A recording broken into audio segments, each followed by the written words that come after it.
បាទជម្រាបសួរអ្នកទាំងអស់គ្នាសូមចែករំលែកតកតងនឹង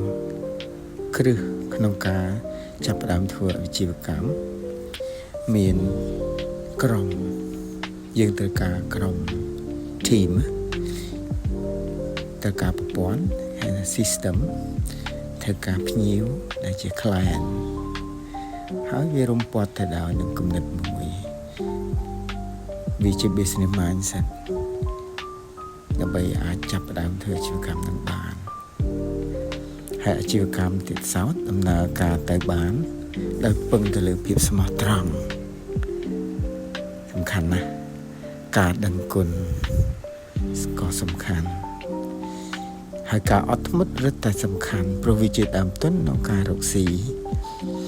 យើងមិនអាចកសាងធ្វើអាជីវកម្មក្នុងរយៈពេលខ្លីបានទេ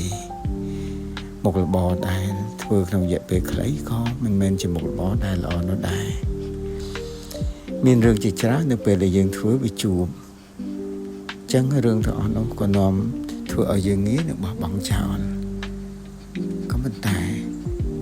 ការបោះបង់វាស្មើនឹងការឈប់ធ្វើការឈប់វាជាការបរាជ័យហើយបាទសូមអរគុណ